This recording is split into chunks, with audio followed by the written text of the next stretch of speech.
করাচির কেন্দ্রীয় জামে মসজিদে একজন 18 বছরের নওজোয়ান, নাম তার ইলমুদ্দিন। জোরে বলেন কি নাম? আরো জোরে বলেন। এই লোকটার নাম দিলের ভিতরে গেঁথে নাও রে যুবক, প্রত্যেকটা যুবককে এক একজন ইলমুদ্দিন হতে হবে, ঠিক কিনা জোরে বলো। ইলমুদ্দিন মাত্র 18 বছরের যুবক, বাসায় আসছে জুমার নামাজ পড়ে, মাকে বলে মা কিছু টাকা লাগবে।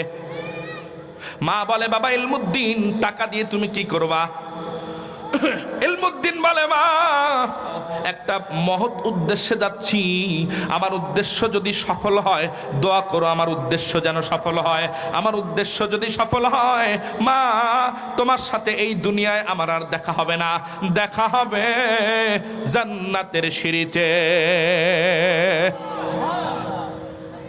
ইলমুদ্দিন মায়ের কাছ থেকে কিছু টাকা নিয়ে সরাসরি বাজারে গেছে। বাজার থেকে এত বড় একটা ছুরি কিনে বুক পকেটে লুকায়া, ওই যে রাজপাল ছিল একজন মুদি দোকানদার, তার দোকানের সামনে গিয়ে জিজ্ঞেস করছে, আপ রাজপাল হো? আপনি কি রাজপাল? বলে হ্যাঁ আমি রাজপাল। সঙ্গে সঙ্গে ইলমুদ্দিন দোকানের ভিতরে ঢুকে বুক পকেট থেকে সেই ছুরি বের করে রাজপালের বুকে উপর্যুপরি আক্রমণ করে ওই জায়গায় রাজপালকে জাহান্নামে পাঠায়া দিছে।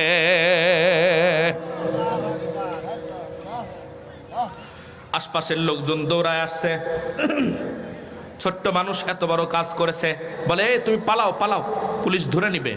বলে না পালাবো না, রাজপাল আল্লাহর নবীর দুশমন, তাকে আমি দুনিয়া থেকে বিদায় করছি, পালাবো কেন? আমার কপালে যা আছে তাই হবে। কিছুক্ষণ পরে ব্রিটিশ পুলিশ আসছে, ইলমুদ্দিনকে গ্রেপ্তার করে নিয়ে গেল। ইলমুদ্দিনকে গ্রেপ্তার করার পরে গোটা ভারত উপমহাদেশের সমস্ত মুসলমানরা ইলমুদ্দিনের মুক্তির জন্য রাস্তায় আবার আন্দোলনে নামলো। ইলমুদ্দিনের পক্ষে আইন লড়তেছিল, ইলমুদ্দিনের পক্ষে মামলা লড়তেছিল যারা, আপনারা তাদেরকে চিনবেন। 1 নাম্বার শেরে বাংলা একে ফজলুল হক, নাম তো শুনেছেন, শুনছেন না? শেরে বাংলা একে ফজলুল হকের নাম শোনেন নাই? তিনি তখন ব্রিটিশ উকিল, ব্রিটিশ আদালতের উকিল। শেরে বাংলা একে ফজলুল হক ইলমুদ্দিনের মামলা লড়ার জন্য দাঁড়ায় গেল মুসলমানদের পক্ষে। আরো একজনের নাম আপনারা শুনে থাকবেন, মোহাম্মদ আলী জিন্নার নাম শুনছেন কিনা? সেও তখন ব্রিটিশ আদালতের উকিল। শেরে বাংলা একে ফজলুল হক, মোহাম্মদ আলী জিন্না সহ 12 জন উকিল ইলমুদ্দিনের পক্ষে ব্রিটিশ আদালতে মামলা লড়তেছে।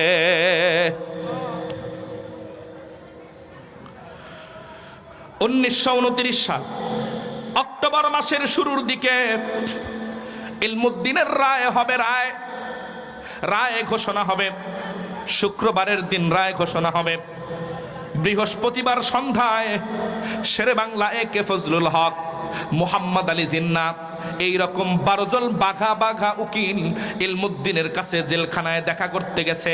যায় বলে, ভাই ইলমুদ্দিন তুমি বড় আল্লাহওয়ালা মানুষ, তোমার অন্তরের ভিতরে রাসূলের মহাব্বত যেমন আছে তেমনি বুকের ভিতরে বীরতাও আছে।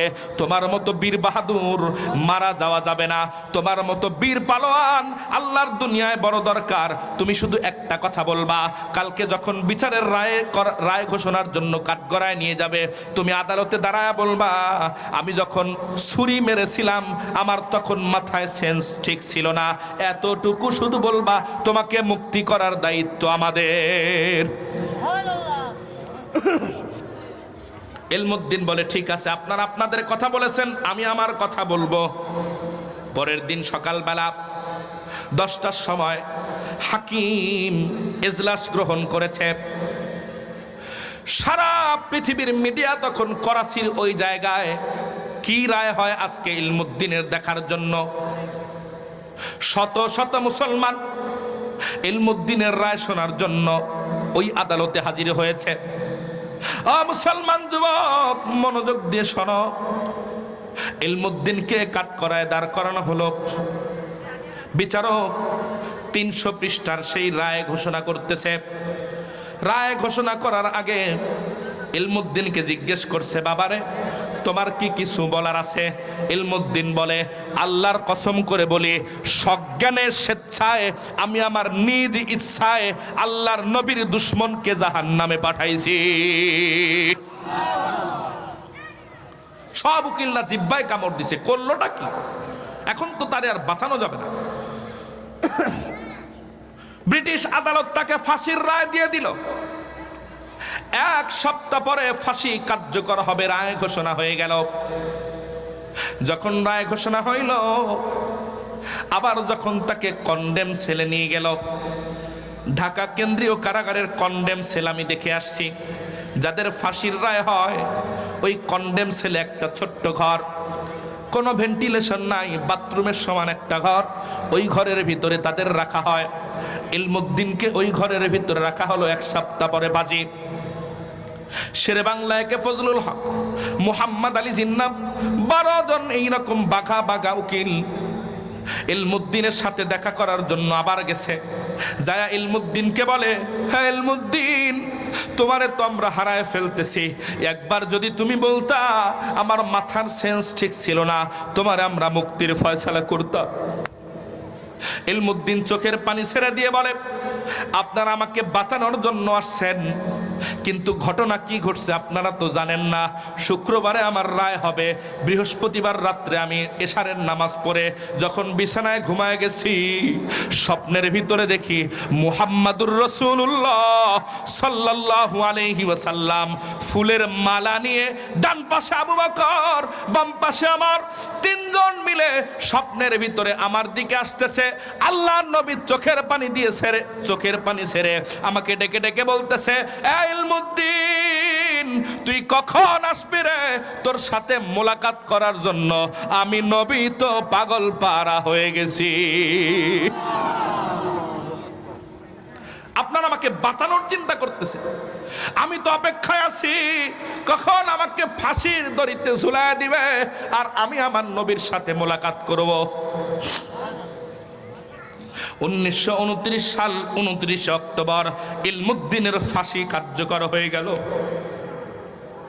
আপনারা দেখেছেন ঢাকা শহরে শরীফ ওসমান হাদির জানাজা পড়ার জন্য সারা বাংলাদেশের লক্ষ লক্ষ যুবক যেরকম একত্রিত হয়েছিল ইলমুদ্দিনের জানাজার নামাজ পড়ার জন্য, গোটা উপমহাদেশের লক্ষ লক্ষ মানুষ সেই দিন করাচিতে হাজির হয়েছে।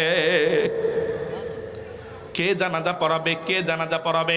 ওই সময় জীবিত ছিল আল্লামা ইকবাল। কে? আল্লামা ইকবাল। কথা বলে না। সবাই মিলে বলল, ইকবাল তুমি জানাজার নামাজ পড়াও। ইকবাল বলে, না না না, 2টা শের ইলমুদ্দিনের লাশকে সামনে রেখে আল্লামা ইকবাল শেখ সাদির 2টা শের শোনায় দিল। বালাগাল উলা বিকামালিহি কাশাফাদ দুজা বিজামালিহি হাসনাত জামিউ খিসালিহি সাল্লু আলাইহি ওয়া আলিহি। ও লক্ষ লক্ষ জনতা, আমি আমার জীবনে লক্ষ লক্ষ শের লিখেছি, কবিতা লিখেছি আল্লাহর নবীর ভালোবাসায়।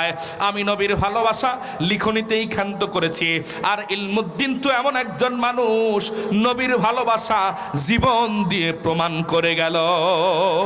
এই লোকের জানাজা পড়ানোর যোগ্যতা আমি ইকবালের নাই। তখন পাকিস্তানের করাচির কেন্দ্রীয় জামে মসজিদের খতিব শাহ আতাউল্লাহ বুখারী তারা জানাজার নামাজ পড়াইলেন। ও মুসলমান, বলো, আমাদের এই যুগেও যদি কেউ আল্লাহর নবীর চরিত্রকে নিয়ে কথা বলে, আল্লাহর নবীর ইজ্জতের উপরে হামলা করে, আমরা কি এক একজন ইলমুদ্দিন হতে পারবো কিনা? জোরে বলো, হাত উঁচু করে দেখাও, হাত উঁচু করে দেখাও। লিল্লাহে তাকবীর, লিল্লাহে তাকবীর, লিল্লাহে তাকবীর। নবীজির দুশমনেরা নারা তাকবীর। ওয়া আখিরু দাওয়ানা আলহামদুলিল্লাহ।